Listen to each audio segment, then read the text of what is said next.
Lesson 7 brings us to the critical moment where you practice more swimming and less drilling.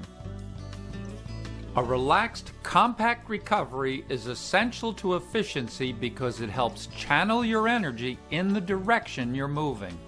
It also sets up the propulsive part of your stroke by putting your hand in the most advantageous position for catch. You'll travel farther if your hand faces directly back from the moment of entry and throughout the stroke. A relaxed hand holds water effectively but prevents fatigue. When your hand is relaxed on recovery, it's easier to avoid tensing it as you stroke. While swimming through waves and chop in open water, I work less and swim better than others. The main reason is my ability to maintain recovery form helps me move through the water more efficiently.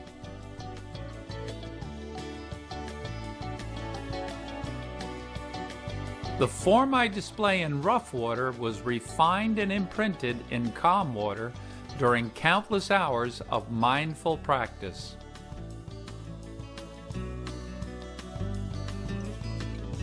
The difference between just right and not quite in recovery is very subtle. Rehearsal exercises like these will be invaluable in mastering the small, consequential details and heightening your awareness of when they're right. Here are several of those details. Your elbow should move in a loose, relaxed circle as it exits the water and carries your arm forward.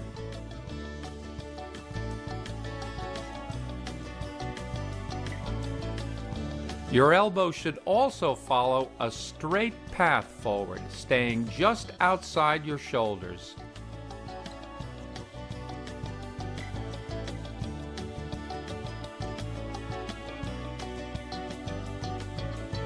Your hand should also trace a straight line from exit all the way to complete forward extension and catch.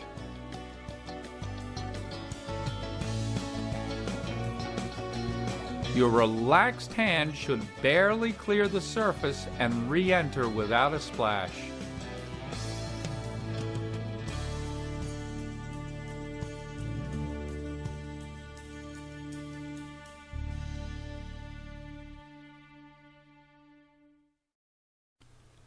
To make a seamless transition to swimming, start with several cycles of Lesson 6's swing drill. Then lift your fingertips barely above the surface and almost immediately insert them back in.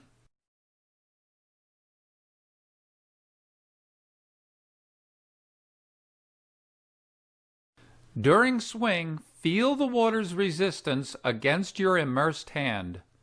Yield to that resistance by softening your arm, then maintain that relaxation as you lift your fingertips clear. Start with strong resistance and deliberate movement to create straight, wide tracks.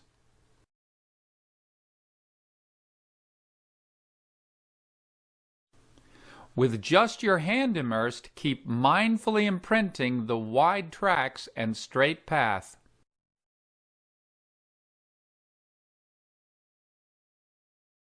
On every stroke, feel and minimize the small wave created by your relaxed wrist.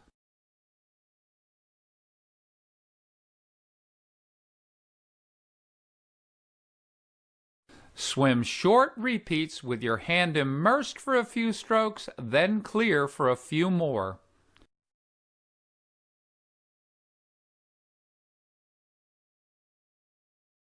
Hold off on breathing until the finer skills feel right.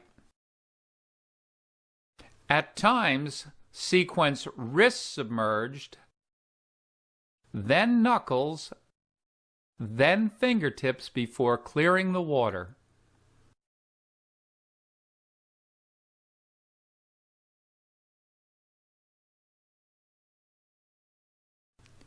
When short repeats feel right, progress to full pool lengths.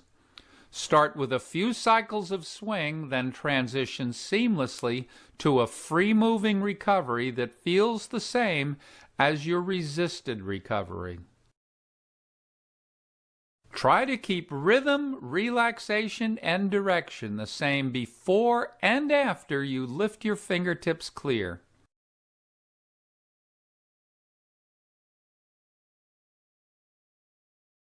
Start rehearsal where the recovery starts, with how your arm exits the water. Draw circles in the air with your elbow, using your shoulder as the axis and carrying a suspended arm throughout. Then maintain that elbow circling sensation while swimming a short distance. Notice the loose, easy elbow circle on each recovery.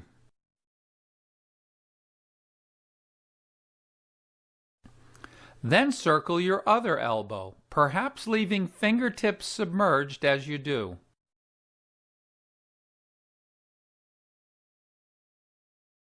Swimming just a short distance without breathing will make it easier to hold your focus and form.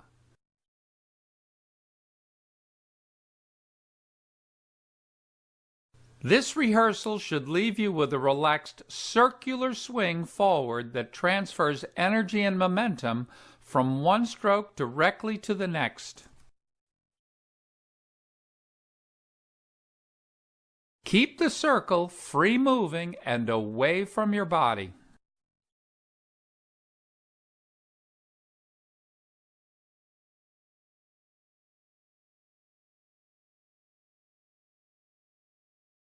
This rehearsal helps you turn off muscles and reduce unneeded tension in your arm.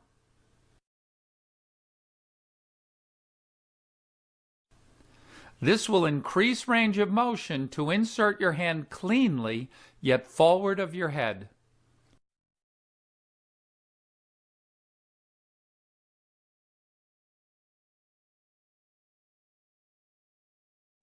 The optimal entry is hand, then forearm, then upper arm.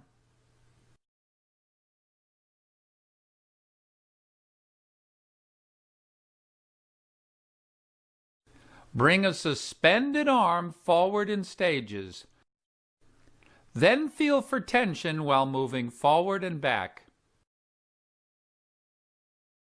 When you've eliminated any vestige of tension or resistance, hold that marionette arm feeling through several strokes.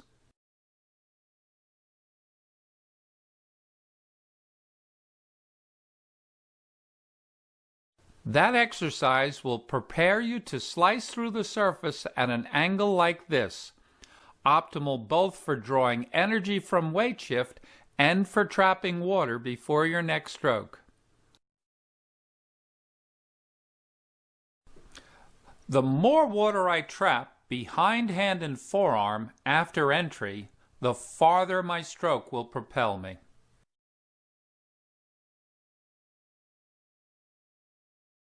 And the steep angle of attack connects to the power produced by my high hip driving down.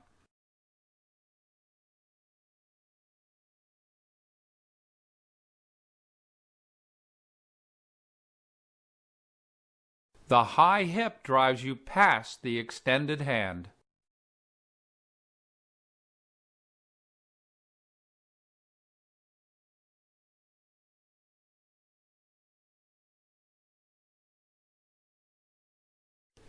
Visualize and trace a straight line that follows wide tracks with this rehearsal.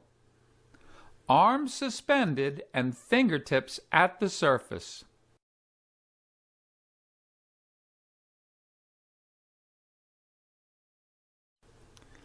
Then hold on to that feeling for just a few non-breathing strokes.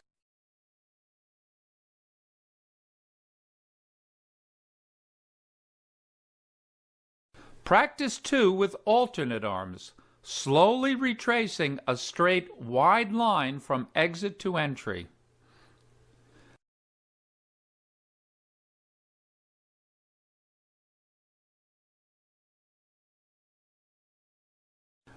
Mindfully visualize and follow the same line while stroking.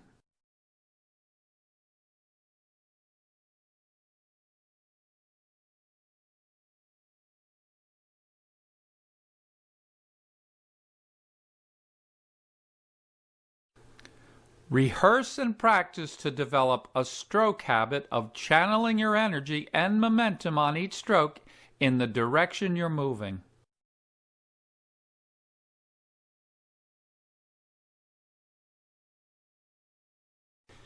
How you bring your hand forward predetermines how you'll stroke it back.